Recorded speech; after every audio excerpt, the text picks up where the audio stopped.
उच्चतम न्यायालय से संबंधित अनुच्छेद एक नज़र में ऐसा मैंने क्यों लिखा। इसका मतलब ये है कि सुप्रीम कोर्ट से संबंधित जितने भी आर्टिकल हैं या हो सकते हैं वो सभी हम इस एक वीडियो में ही डिस्कस करेंगे, देखेंगे या पढ़ेंगे। इससे आपको क्या फ़ायदा होगा? देखिए, एक तो आपको इन सभी आर्टिकल्स को इधर उधर कहीं बुक में से एक तो ढूंढना नहीं पड़ेगा। सभी आर्टिकल्स जो सुप्रीम कोर्ट से संबंधित हैं वो सभी एक वीडियो में ही मिल जाएंगे। और नंबर 2 पर आपको इससे एक फ़ायदा और होगा, जब कभी भी आपको कोई क्वेश्चन 124 से 147 आर्टिकल तक आएगा तो आप सीधा समझ जाएंगे, आपको पता चल जाएगा कि ये आर्टिकल सुप्रीम कोर्ट से संबंधित हैं। तो आज हम पहले 124 से 147 तक जो आपके ये टोटल 31 आर्टिकल्स हैं इनको याद करेंगे। मैं इन सभी आर्टिकल्स को आपको एक कहानी की तरह याद कराऊंगा, जिससे कि आप कभी भी इन आर्टिकल्स को भूल नहीं पाएंगे जो ये सुप्रीम कोर्ट से रिलेटेड हैं। तो बिना किसी देरी के बढ़ते हैं वीडियो में आगे, और चैनल एग्जाम कंटेंट्स को सब्सक्राइब करना मत भूलिएगा। चलिए शुरू करते हैं। देखो दोस्तों, आज मैं आपको ये सभी 31 आर्टिकल्स एक घर के उदाहरण के तौर पर समझाऊंगा। घर के उदाहरण के तौर पर कैसे? जैसे किसी घर का निर्माण से लेके और उसमें जब घर को आखिरी रूप दिया जाता है बनाकर, उस सभी चीज़ों को मैं आपको इन सभी आर्टिकल्स में बताऊंगा कि कैसे कैसे ये उससे जुड़े हुए हैं। ठीक है, देखिए, जब किसी घर का निर्माण किया जाता है तो सबसे पहले उसकी नींव रखी जाती है। ठीक है, इसी प्रकार जब किसी चीज़ से संबंधित आर्टिकल बनाए गए हैं तो उसमें सबसे पहले आर्टिकल में उसकी स्थापना के बारे में ही कहा गया होगा। कहीं भी आप देख लीजिए, किसी भी आर्टिकल को उठा लीजिए। ठीक है, फिर उससे आगे जो आर्टिकल आएंगे उनमें एक एक करके जो उसमें चीज़ें ऐड होती गई या उसमें जो परिवर्तन हो गए होते गए, उनको सबको इसमें आर्टिकल आगे बढ़ाते चले गए उससे। ठीक है, अब आप उदाहरण के तौर पर सुप्रीम कोर्ट को मान लीजिए एक घर। ठीक है, और जो घर का पहला आर्टिकल है, अर्थात आपका सुप्रीम कोर्ट का जो पहला आर्टिकल है वो है आपका 124 आर्टिकल है और घर है। तो घर में सबसे पहले नींव रखी जाती है, तो सबसे पहले 124 में उसकी हुई उच्चतम न्यायालय की स्थापना तथा उसका गठन। ठीक है, समझ गए? यदि आप इस उदाहरण के तौर पर इन आर्टिकल्स को पढ़ेंगे तो आप आगे कभी भी पेपर में गलत नहीं कर पाओगे। तो 124 में क्या आया? उच्चतम न्यायालय की स्थापना तथा गठन। ठीक है, आइए आगे चलते हैं। देखिए, फिर घर का तय किया गया मैप। मैप से सुप्रीम कोर्ट में 124 ए जोड़ा गया, और 124 ए में राष्ट्रीय न्यायिक नियुक्ति आयोग जो है उसमें ऐड किए गए। मतलब 124 ए में क्या है आपके? राष्ट्रीय न्यायिक नियुक्ति आयोग। मतलब पहले घर बना, फिर घर का मैप तैयार किया गया। मतलब पहले घर की नींव धरी गई जो उसकी स्थापना है सुप्रीम कोर्ट की, फिर राष्ट्रीय न्यायिक नियुक्ति आयोग जो है उनको 124 ए में ही रखा गया, क्योंकि वो भी ज़मीन से ही रिलेटेड है। ठीक है, ऐसे समझ लीजिए आप। फिर आता है आपका 124 बी। 124 बी में क्या है? 124 बी में है आयोग के कार्य। आयोग के कार्य मतलब आप इसको ऐसे समझ लिए जैसे कि मैप में ये डिसाइड कर दिया गया हो कि ये आपका किचन है और ये आपका बेडरूम है और ये आपका ड्राइंग रूम है। ठीक है, उनको कार्यों में बांट दिया, मतलब ऐसे भाग में बांट दिया घर को कि ये यहाँ पे आप कार खड़ी करेंगे, ये इधर आप बैठेंगे। ठीक है, ऐसे यहाँ पे आपका डाइनिंग टेबल हो गया। ये हो गया आयोग के कार्य 124 बी में। ठीक, 124, 124 ए, 124 बी। अब 124 सी आता है। 124 सी में है संसद की कानून बनाने की शक्ति। देखिए, सुप्रीम कोर्ट है और 124 सी ही है। ठीक है, 124 ही चल रहा है अभी, और इसके सी में संसद की कानून बनाने की शक्ति। अब आपका क्या है, जो आपके अलग अलग रूम डिवाइड किए गए थे उसमें अब सामान रखने लग गए। ठीक है, सामान रखने लग गए कि आपके बेडरूम में टीवी ही लगेगा। ठीक है, ये हो गया कानून। ठीक है, तो संसद की कानून बनाने की शक्ति, अब कानून बना देगा। आप किचन में वही रखोगे, गैस वैस ही रखोगे। ठीक है, उसमें टीवी थोड़ी लगाओगे। ठीक, उसमें बेड वेड थोड़ी लगाओगे। तो उसमें संसद की कानून बनाने की शक्ति, कानून बनाने की, कि कानून बना दिया गया कि ये होगा। ठीक है, ऐसे ऐसे डिवाइड कर दिया गया। तो 124 सी में क्या हुआ? संसद की कानून बनाने की शक्ति। अब आगे आता है 125 आर्टिकल 125, न्यायाधीशों का वेतन इत्यादि। अब आप इस आर्टिकल को घर में कैसे ऐड करेंगे? देखिए, आपको किचन में इतना ही टाइम देना है, मतलब आपको यहाँ से इतनी ही तनख्वाह मिलेगी। ठीक है, वेतन तनख्वाह ही है।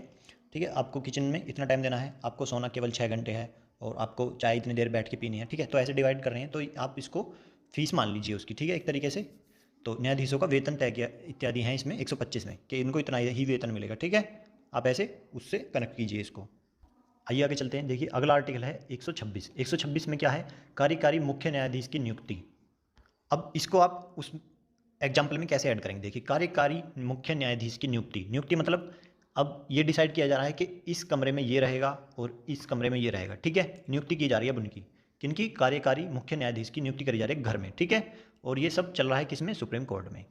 ठीक है भाइयों, तो आर्टिकल 126 में जो ऐसे ही मैं आपको पॉइंट टू पॉइंट करा रहा हूँ। ठीक है, आर्टिकल 126 आया है, और आर्टिकल 126 में रूम डिवाइड कर दिए गए हैं कि भाई इसमें तू रहेगा और इसमें तू रहेगा। ठीक है, कार्यकारी मुख्य न्यायाधीश की नियुक्ति की जा रही है। ठीक है, आइए आगे चलते हैं। आगे है 127 आर्टिकल 127 में क्या है, तदर्थ न्यायाधीशों की नियुक्ति। देखिए तदर्थ क्या होता है, मैं आपको तदर्थ बता देता हूँ। तदर्थ न्यायाधीश जो होते हैं वो सरकार के मामलों को ही देखते हैं केवल, ठीक है। जो इधर उधर के जो मामले होते हैं उनको नहीं देखते, वो केवल और केवल जो सरकारी मामले होते हैं केवल उनको देखते हैं तदर्थ न्यायाधीश। तो 127 में हो गए तदर्थ न्यायाधीशों की नियुक्ति, ठीक है।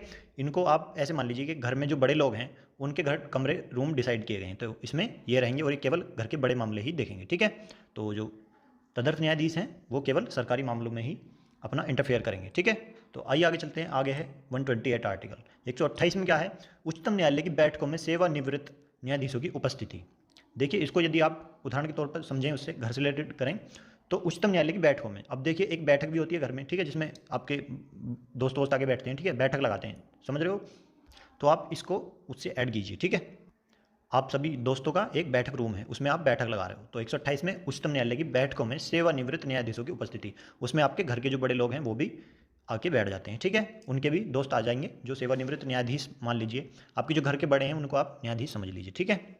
और उन उस घर में वो बैठक, उच्चतम न्यायालय की बैठकों में सेवानिवृत्त न्यायाधीशों की उपस्थिति, हम बैठे हैं दोस्तों के साथ और तभी वहाँ पे न्यायाधीश आ जाते हैं, ठीक है, मतलब आपके घर के जो बड़े हैं, ऐसा समझ लीजिए 128 में। अब आइए 129 देखते हैं। 129 आर्टिकल में है अभिलेख न्यायालय के रूप में उच्चतम न्यायालय। अब देखिए 129 में जो अभिलेख का यूज हुआ है, अब जो आपकी बैठक है उसमें आपने एक फोटो लगा रखी है अशोक की, सम्राट अशोक जो था। और सम्राट अशोक क्या करवाते थे, ज़्यादातर जहाँ पे भी विजय प्राप्त करते थे वहाँ पे एक अभिलेख छोड़ दिया करते थे, ठीक है। तो वहाँ पे एक अभिलेख भी लिखा हुआ है एक स्तंभ पर, ठीक है।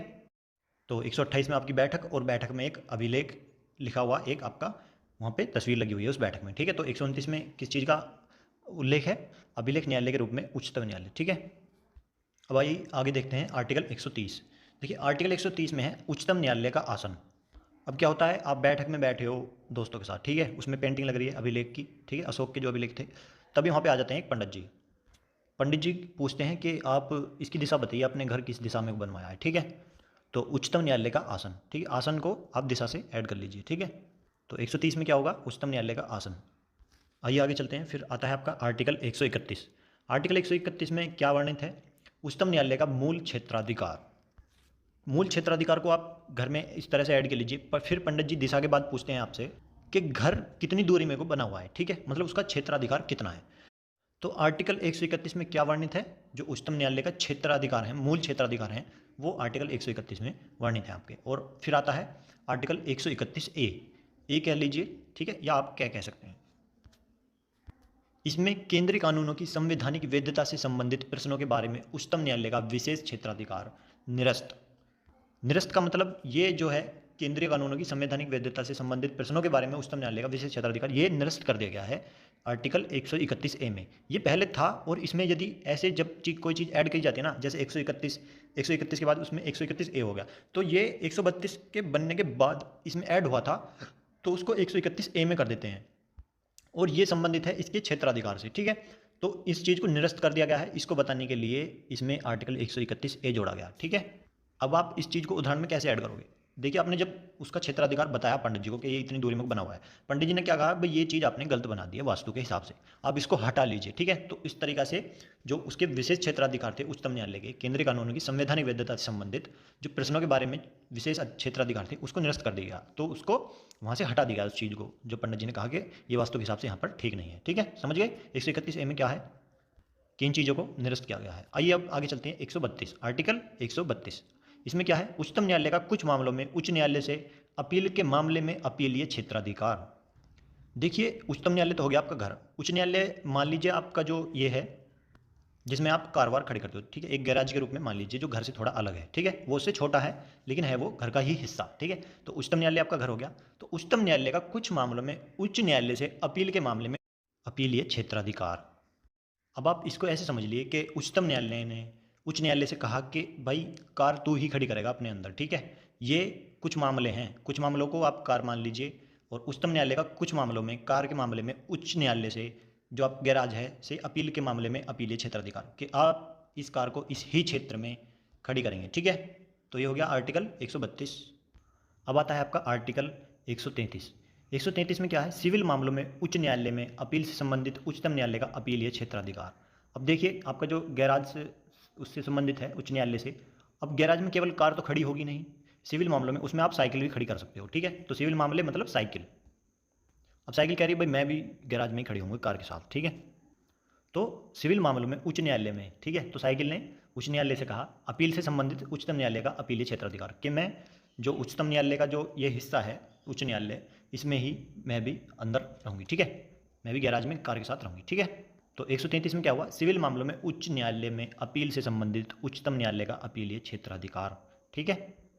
देखिए आगे आता है फिर 134, आर्टिकल 134 में क्या है, उच्चतम न्यायालय का आपराधिक मामलों में अपीलीय क्षेत्राधिकार।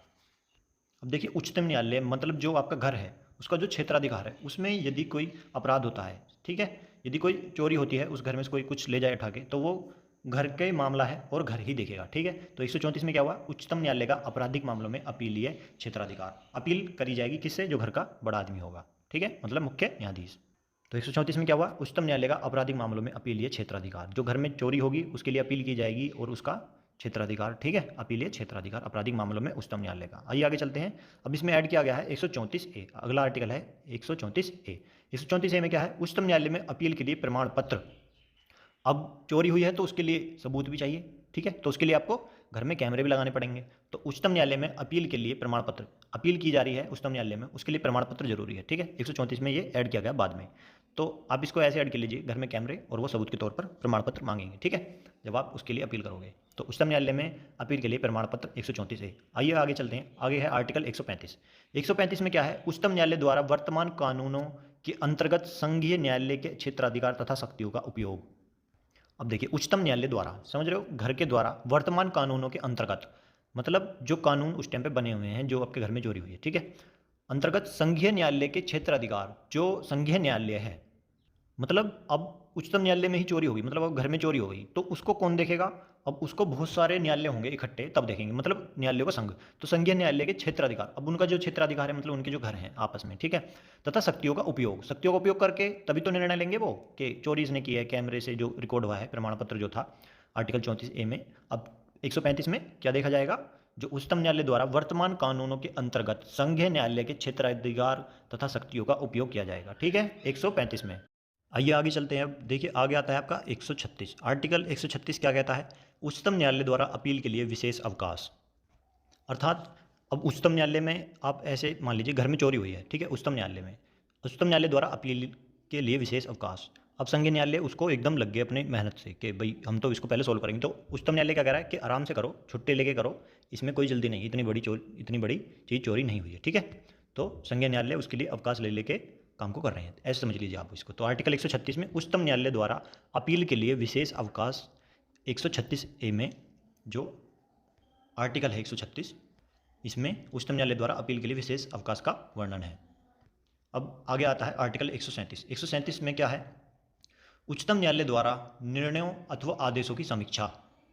अब देखिए जो संघीय न्यायालय जो केस लड़ रहे थे ये उच्चतम न्यायालय का, ठीक है, घर का जो चोरी हुई है उसका, उनको आदेश मानना पड़ेगा किसका, पड़े वो उसका केस सोल्व कर रहे हों, ठीक है, उसकी अपील पे केस सोल्व कर रहे हों, लेकिन आदेश किसका मानेंगे वो, केवल और केवल उच्चतम न्यायालय का। तो उसके निर्णय और उसके आदेशों की समीक्षा करेंगे कौन, जो उस केस को सोल्व कर रहे हैं, ठीक है, आप ऐसे इसको समझ लीजिए। 137 में क्या है, उच्चतम न्यायालय द्वारा निर्णयों अथवा आदेशों की समीक्षा। अब देखिए आगे आता है आर्टिकल 138। आर्टिकल 138 में क्या है, उच्चतम न्यायालय के क्षेत्राधिकार को विस्तारित करना। विस्तारित करना मतलब उसका विस्तार करना, उसको बड़ा करना। बड़ा कब होगा, जब संघीय न्यायालय उसमें मिल जाएंगे, ठीक है। जो केस लड़ रहे थे उसका संघीय न्यायालय जो थे अलग अलग थे, उनका भी अपना क्षेत्राधिकार था और उच्चतम न्यायालय को अपना क्षेत्राधिकार बढ़ाना है, ठीक है। तो जो आपका घर है उसको बड़ा करना है, तो उसके लिए उनको उसमें ऐड कर दिया गया है, ये समझ लीजिए आप, ठीक है। तो 38 में क्या हुआ, 138 में उच्चतम न्यायालय के क्षेत्राधिकार को विस्तारित करना, उसको बढ़ाना, ठीक है, विस्तार करना। तो ये किस में वर्णित है, आर्टिकल 138 में।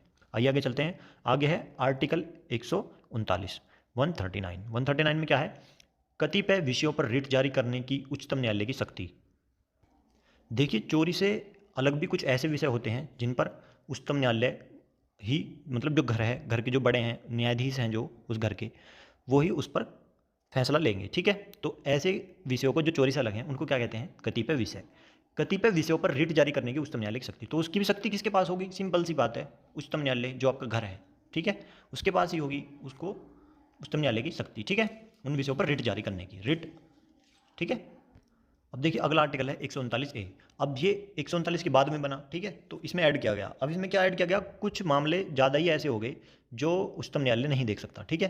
तो इसमें क्या है 139A में कुछ मामलों का स्थानांतरण, तो उनको किसी और को सौंप दिया गया या उसको उन मामलों को वहाँ से हटा दिया गया, ठीक है, कि इन मामलों को मैं नहीं देखूंगा, ये छोटे मोटे मामले हैं, ये मेरे देखने लायक नहीं है, मेरा टाइम खराब होगा इसमें, ठीक है। तो आप या तो संघीय न्यायालय को दे दीजिए या फिर आप उच्च न्यायालय को दे दीजिए इनको। तो उसका कुछ मामलों का स्थानांतरण 139A में ऐड किया गया, ठीक है। तो किस में वर्णित है 139A में कुछ मामलों का स्थानांतरण। आइए आगे चलते हैं।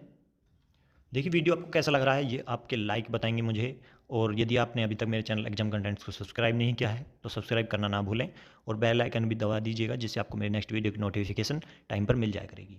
देखिए अगला आर्टिकल है 140। 140 में क्या है, उच्चतम न्यायालय की अनुषंगिक शक्तियाँ। देखिए अनुषंगिक क्या होता है, अनुषंगिक का मतलब होता है सहायक, उच्चतम न्यायालय का सहायक। सहायक मतलब उच्चतम न्यायालय की जो सहायता करते हैं उनको मिलाकर जो शक्तियाँ हैं, ठीक है। सहायता कौन करते हैं, उसके संघीय न्यायालय और उच्च न्यायालय, ठीक है। तो उच्चतम न्यायालय की अनुषंगिक शक्तियाँ, उसकी जो सहायक शक्तियाँ हैं, ऐसा आप समझ लीजिए, वो वर्णित हैं किसमें, आर्टिकल 140 में। आर्टिकल 140 में आपको मिलेंगी उच्चतम न्यायालय की अनुषंगिक शक्तियों के बारे में जानने को, ठीक है। आइए आगे चलते हैं। आगे है आर्टिकल 141। 141 में क्या है, उच्चतम न्यायालय द्वारा घोषित कानून का सभी न्यायालयों पर लागू होना। अब देखिए जो आपका घर कानून बनाएगा, ठीक है, वो उच्च न्यायालय में जितने भी स्टेट के उच्च न्यायालय हैं वो सब में चलेगा, और जो संघीय न्यायालय हैं सब में, सब जितने भी न्यायालय हैं सभी न्यायालयों पर लागू होगा वो कानून, ठीक है। कि सुबह को 4 बजे उठना है तो 4 बजे ही उठना है, ठीक है। 10 बजे सोना है तो 10 बजे ही सोना है। 6 घंटे की नींद करनी है तो 6 घंटे की ही नींद करनी है सभी घरों को, ठीक है, जो भी उनसे नीचे हैं, सब नीचे ही हैं उच्चतम न्यायालय से, तो ठीक है, सुप्रीम कोर्ट से। फिर आगे आता है आपका आर्टिकल 142। 142 में क्या है, उच्चतम न्यायालय के आदेशों तथा साथ ही अन्वेषण आदि से संबंधित आदेशों का परिवर्तन कराना। देखिए अन्वेषण इसमें शब्द यूज हुआ है। अन्वेषण का मतलब होता है जांच करना, ठीक है, जांच करना, और परिवर्तन का मतलब होता है उनको लागू कराना, ठीक है, उनको आरंभ कराना। तो देखिए उच्चतम न्यायालय के जो आदेश हैं तथा साथ ही अन्वेषण, ठीक है, जो जांच हैं आदि से संबंधित आदेशों का परिवर्तन करना, उनको लागू करना, उनको चालू करना, ठीक है, समझ गए। अब इसको कैसे आप उदाहरण में के तौर पर उसमें ऐड करेंगे घर में। देखिए घर आदेश दे रहा है, उनकी जांच हो रही है, जांच सही चल रही है, या उसके जो आदेश हैं उनको माना जा रहा है या नहीं, ये देखा जाएगा आपका 142 में, ठीक है। आर्टिकल 142 में क्या है, उच्चतम न्यायालय के आदेश जो उन्होंने आदेश दिए थे, ठीक है, आदेश कौन से, जो 141 में उन्होंने कानून बनाए। कानून का मतलब वो आदेश ही होते हैं उच्चतम न्यायालय के, ठीक है। तो उच्चतम न्यायालय के आदेशों तथा साथ ही अन्वेषण, जो जांच चल रही है, ठीक है, अन्वेषण मतलब जांच आदि से संबंधित आदेशों का प्रवर्तन कराना, मतलब उनको आरंभ कराना, कि वो उनको लागू कराना, एक तरीके से आप ये समझ लीजिए कि ये काम करना ही है, ठीक है। फिर आगे आता है आपका आर्टिकल 143। आर्टिकल 143 में क्या है, राष्ट्रपति की उच्चतम न्यायालय से सलाह करने की शक्ति। अब राष्ट्रपति कौन है, राष्ट्रपति हैं आपके उस घर के उच्चतम न्यायालय के जो सबसे बड़े आपके घर में हैं, ठीक है, आप बाबा मान लीजिए उनको, ठीक है, जो आपके दादा हैं वो हो गए राष्ट्रपति उस घर के, ठीक है। घर के राष्ट्रपति मतलब उसमें जो बड़े हैं सबसे, जो प्रथम नागरिक हैं घर के, ठीक है। प्रथम नागरिक मतलब दादा ही होंगे जो सबसे पहले वही हुए हैं, ठीक है। तो राष्ट्रपति की उच्चतम न्यायालय से सलाह करने की शक्ति। अब यदि कुछ करना है घर में तो सलाह किससे ली जाएगी, बड़े आदमियों से ली जाएगी घर में, ठीक है। तो राष्ट्रपति से सलाह लेने की शक्ति, सलाह करने की शक्ति उच्चतम न्यायालय से राष्ट्रपति की, किस में है, आर्टिकल 143 में। कभी नहीं भूलोगे आज के बाद, इस स्टोरी को याद कर लीजिएगा, ठीक है, एक भी आर्टिकल आपका छूटेगा नहीं। आइए आगे चलते हैं। आगे है आर्टिकल 144। 144 आर्टिकल में क्या है, सिविल तथा न्यायिक अधिकारियों का उच्चतम न्यायालय का सहायक होना। देखिए सिविल मतलब जो छोटे स्तर पर न्याय होते हैं, ठीक है, जैसे आपके जिले में या फिर आपकी तहसील में जो सिविल कोर्ट होती हैं उनकी बात की जा रही है। सिविल तथा न्यायिक अधिकारियों का, जो अधिकारी हैं न्यायिक अधिकारी, जैसे आपका कोतवाल हो गया, ठीक है, या फिर आपके जो न्यायालय के जो जज हैं वो, उनका उच्चतम न्यायालय का सहायक होना, वो सहायता करेंगे हर हर तरह से, ठीक है, किसकी, घर की। जो संघीय न्यायालय आपके उच्च न्यायालय थे, जो उदाहरण के तौर पर देखा जाए तो घर की मदद करेंगे जो आपके पड़ोसी घर हैं, क्योंकि वो आपके क्षेत्र के अंतर्गत आते हैं, ठीक है, तो वो आपकी सहायता करेंगे। तो ये किस में है, आर्टिकल 144 में क्या वर्णित है, सिविल तथा न्यायिक अधिकारियों का उच्चतम न्यायालय का सहायक होना, ठीक है। फिर इसमें ऐड किया गया 144A। 144A में क्या है, कानूनों की संवैधानिक वैधता से जुड़े प्रश्नों के विस्तार के लिए विशेष प्रावधान निरस्त कर दिए गए, ठीक है। अब देखिए ये जो सहायता कर रहे थे सिविल तथा न्यायिक अधिकारी, ये जो हैं, अब इसमें से ही किसी चीज़ को निरस्त किया गया है, जो आर्टिकल 144 है उसमें से किस चीज़ को निरस्त किया गया है, जो कानूनों की संवैधानिक वैधता से जुड़े प्रश्नों के विस्तार के लिए विशेष प्रावधान थे उनको निरस्त कर दिया गया है। मतलब ये कुछ ऐसे प्रश्न थे घर से जुड़े जिनको नहीं बताया जा सकता, ठीक है। तो ऐसा समझ लीजिए कि घर का भेद नहीं देना है किसी को, तो कानून की संवैधानिक वैधता से जुड़े प्रश्नों के विस्तार के लिए विशेष प्रावधान निरस्त कर दिए गए कि ये चीज़ हम इनको बताने में सहायता नहीं करेंगे किसी को भी, ठीक है। तो आर्टिकल 144 से हो गया। अब आगे आता है आपका आर्टिकल 145 में क्या है, न्यायालय के नियम इत्यादि इसमें वर्णित है 145 में, ठीक है। फिर जब ऐसे निरस्त करना पड़ा उनको, ऐड जो की गई उसमें 144 है जो ऐड किया गया 144 है, तो उससे क्या लगा उच्चतम न्यायालय को कि यार ये तो गलत हो रहा है, सब चीज़ें सिस्टम से नहीं है, तो मैं इनको नियम बता देता हूँ कि ये ही करना है आज के बाद, बाकी कुछ नहीं बताना है, ठीक है। किसी को भी क्या क्या नियम होंगे ये फिर तय किया गया 145 में। 144 के बाद में आया 145, तो उसमें क्या है, न्यायालय के नियम इत्यादि हैं 145 में, ठीक है। फाइनल कर दिया नियम बता के कि आज के बाद ये चीज़ें बतानी है, ये चीज़ें करनी है और ये चीज़ पूछनी है, ठीक है, समझ गए आप। फिर आता है आर्टिकल 146 में क्या है, उच्चतम न्यायालय के पदाधिकारी तथा सेवक एवं व्यय इत्यादि। अब देखिए उच्चतम न्यायालय मतलब आपका घर, देखिए घर चलाना है तो खर्चा भी होगा, ठीक है। अब खर्चा कैसे होगा, खर्चा के लिए आपके जो घर में आपके जो आदमी हैं उनको काम बांट दिया गया कि आप ये करेंगे, ठीक है। तो उच्चतम न्यायालय के पदाधिकारी तथा सेवक एवं व्यय, तो इसमें आर्टिकल 146 में क्या है, जो उच्चतम न्यायालय के जो पदाधिकारी हैं, जितने भी अधिकारी हैं उसमें पद ग्रहण करे हुए हैं, तथा सेवक जो उसमें कर्मचारी हैं, ठीक है, जो काम कर रहे हैं, ठीक है, आपके घर में काम करने वाले भी होंगे, और व्यय कितना खर्चा हो रहा है, ठीक है, ये सब किस में आपको मिलेगा, आर्टिकल 146 में। और ये सेकंड लास्ट आर्टिकल है। फिर आपका लास्ट आर्टिकल है 147। आर्टिकल 147 में उच्चतम न्यायालय की व्याख्या है, ठीक है, इसमें व्याख्या की गई है किसकी, आपके सुप्रीम कोर्ट की। तो आर्टिकल सारे कंप्लीट हो गए 31। तो वीडियो आपको कैसा लगा मुझे कमेंट करके ज़रूर बताइएगा, और यदि आपको किसी भी सब्जेक्ट में किसी भी चीज़ को ऐसे ही स्टोरी से याद करना है तो आप मुझे कमेंट करके ज़रूर बताइएगा कि आप सर इस चीज़ को करा दीजिए। मैं पूरी कोशिश करूँगा आपको अच्छे से अच्छे तरीके से उसको समझाने की, ठीक है। तो मिलते हैं फिर नेक्स्ट वीडियो में, तब तक